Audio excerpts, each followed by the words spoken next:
The Lenovo Tab 4.8 is an 8-inch tablet that will be available in most countries for the holidays. Its highlights are an HD display, a Snapdragon 425 chip, Android 7.1.1 Nougat and optional LTE. Since I really enjoyed the Lenovo Tab 410 Plus, I wanted to review this cheaper version. The Lenovo Tab 4.8 starts at just $130 US. How good is this tablet? That's what you will find out in this review.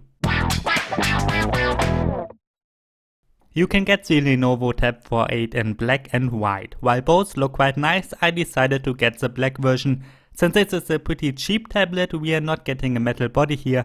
Instead, it's made out of plastic. On the back there's a nice feeling texture which does not attract fingerprints easily. That makes it feel a bit higher end. The frame is made out of a hard plastic. Yes, the build quality is not as good as an iPad mini, but it's not bad for its price. In fact, it does feel a bit nicer than the Amazon Fire HD 8 or Lenovo Tab 3.7 Plus.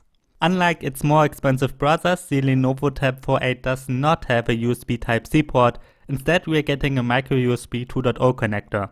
There's no fingerprint reader, but that's kind of a standard at this price. On the sides are a microSD card slot and a 3.5mm audio jack. As you might expect, the cameras of these tablets are not capable of replacing a high-end smartphone. The quality is fine for simple snapshots or video chats using Skype. On the back there's a 5MP camera and the front-facing camera has a resolution of 2MP. I like that the two integrated speakers on both sides are facing the front. Actually, the sound isn't too bad for this price class. Considering the size, they are quite loud. There's no real bass though. The name suggests that the Lenovo Tab 4.8 has an 8-inch screen, and that is indeed the case. It's an IPS panel with an aspect ratio of 16:10. The viewing angles are pretty good and the brightness is fine as well.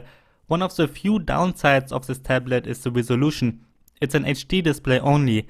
While it's not too bad with an 8-inch screen, you will probably notice a difference compared to your smartphone.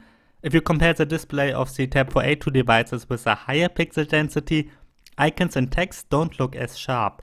Sadly, at this price point there's no competitor with a full HD screen, at least not from a major brand. Similar offerings from Samsung or Huawei offer an HD resolution only as well. Inside the Tab 4.8 runs a Qualcomm Snapdragon 425 chipset. This is a quad-core processor with 4 cores clocked at 1.4 GHz. We're also getting 2 GB of RAM and a 16 GB internal storage. Out of those, you've got just over 8 GB free to use for yourself. While the Snapdragon 425 is a lower middle class chip, the performance is actually fine for most things. I was able to surf the web in Chrome without any problems, and the YouTube app works great as well. You can also open two apps like Chrome and Word side by side without any lagging. You might notice some lagging if you've got tons of tabs open though. As you might expect at this price point, this is not the best gaming tablet. The performance is certainly fine for playing games like Asphalt Xtreme or Dead Trigger with lower graphics settings, but Mortal Kombat 5 is almost not playable. There are huge lags when playing it. The benchmarks are not the best either, but fine for this price. In Antutu it gets a result of over 33,000 points. Using Geekbench 4 it gets around 680 and 1,900 points. These are typical results for a Snapdragon 425. As you can see in my comparison, the Amazon Fire HD 8 is a quite interesting alternative when it comes to performance. Lenovo is shipping the Tab 4.8 with Android 7.1.1 Nougat, so it's quite recent. I'm not sure if it will ever receive an update to Android Oreo. The Tab 3 series from last year did not get any major updates as of now. I really like that Lenovo did not customize the interface a lot. Actually, it's pretty much vanilla Android, which is very nice. I like the productivity mode from the Tab 410 Plus, but this is missing here. You can have several users though and put in place restrictions for kids. There aren't too many apps pre-installed either. It comes with the ones from Google and Microsoft. There's also a file manager as well as a Dolby app, an FM radio and 2 cloud apps from Lenovo, but that's it. Overall, I quite like the software. There are no issues, it runs stable and without any problems. Let's take a look at the battery life. The Lenovo Tab 4.8 has a battery with a capacity of 4850 mAh. In my battery test it got a runtime of 10 hours and 10 minutes.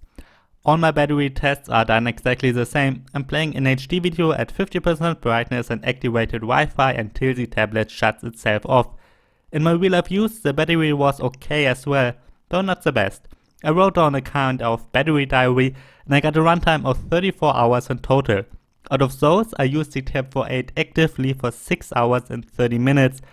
During that time, I mostly watched YouTube, participated in a Skype video call, played some games and surfed the web. The brightness varied between 30 and 100%. Bluetooth and Wi-Fi were activated the whole time.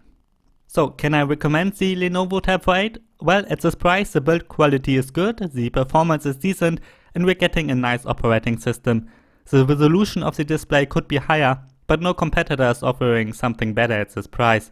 Overall, I think the value is quite good here. Depending on where you live, there are some interesting and mostly cheaper competitors. For example, you could check out the Amazon Fire HD8. Other alternatives are Android tablets directly out of China, like the FNF i5 Mini 4S. Alright, that's my review of the Lenovo Tab 4.8. If you have any questions, just write them down below. I'm NJ for mynexttablet.com. Thanks for watching.